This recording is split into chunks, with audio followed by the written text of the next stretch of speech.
जय श्री कृष्ण, राधे राधे। आज हम आपको पितृपक्ष की पौराणिक कथा सुनाएंगे।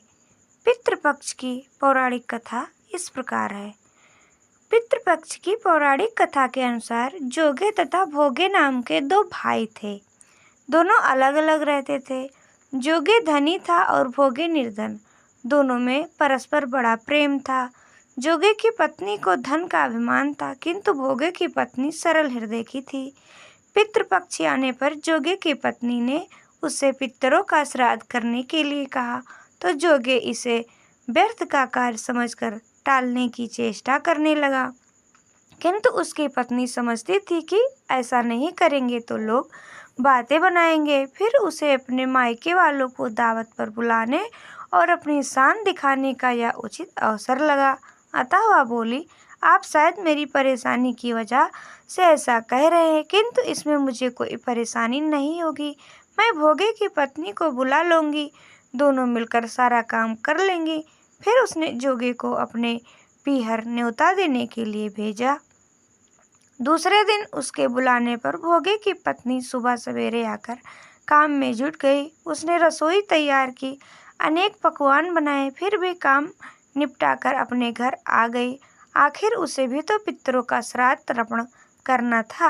इस अवसर पर ना जोगे की पत्नी ने उसे रोका और ना वह रुकी। शीघ्र ही दोपहर हो गई। पितर भूमि पर उतरे। जोगे भोगे के पितर पहले जोगे के यहाँ गए तो क्या देखते हैं कि उसके ससुराल वाले वहाँ भोजन पर जुटे हुए हैं। निराश होकर वे भोगे के यहाँ आए। वहाँ क्या था, मात पितरों के नाम पर अगियारी दे दी गई थी। पितरों ने उसकी राख चाटी और भूखे ही नदी के तट पर जा पहुँचे। थोड़ी देर में सारे पितर इकट्ठा हो गए और अपने अपने यहाँ के श्राद्धों की बड़ाई करने लगे। जोगे भोगे के पितरों ने भी अपनी आप बीती सुनाई। फिर वे सोचने लगे, अगर भोगे समर्थ होता तो शायद उन्हें भूख न रहना पड़ता, मगर भोगे के घर में तो 2 जून की रोटी भी खाने को नहीं थी। यही सब सोचकर उन्हें भोगे पर दया आ गई। अचानक वह नाच गाकर गाने लगे, भोगे के घर धन जाए, भोगे के घर धन जाए। सांझ होने को हुई। भोगे के बच्चों को कुछ भी खाने को नहीं मिला। उन्होंने माँ से कहा, भूख लगी है। तब उन्हें टालने की गर्ज से भोगे की पत्नी ने कहा, जाओ, आंगन में हौंदी रखी है, उसे जाकर खोल लो और जो कुछ मिले बांट कर खा लेना। वहाँ बच्चे पहुँचे तो क्या देखते हैं कि हौंदी मोहरों से भरी पड़ी है। वह दौड़े दौड़े माँ के पास पहुँचे और उसे सारी बात बताई। आंगन में आकर भोगे की पत्नी ने यह सब कुछ देखा तो वह भी हैरान रह गई। इस प्रकार भोगे भी धनी हो गया, मगर धन पाकर वह घमंडी नहीं हुआ।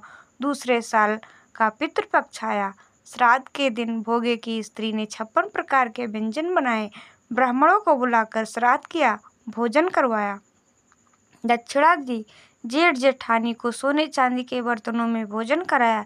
इससे पितर प्रसन्न तथा तृप्त हुए। महाभारत और पद्म पुराण सहित अन्य स्मृति ग्रंथों में कहा गया है कि जो पितृपक्ष में अपने पितरों के निमित्त सामर्थ्य के अनुरूप पूरी विधि से श्राद्ध करता है, उसकी इच्छाएं पूरी होती है, घर परिवार में शांति बनी रहती है, व्यवसाय तथा आजीविका में उन्नति होती रहती है, साथ ही हर तरह की रुकावटें दूर हो जाती हैं। जय श्री कृष्ण, राधे राधे। तो आप सभी को पितृपक्ष की पौराणिक कथा कैसी लगी कमेंट बॉक्स में ज़रूर बताएं और हमारे चैनल को लाइक शेयर सब्सक्राइब ज़रूर करें।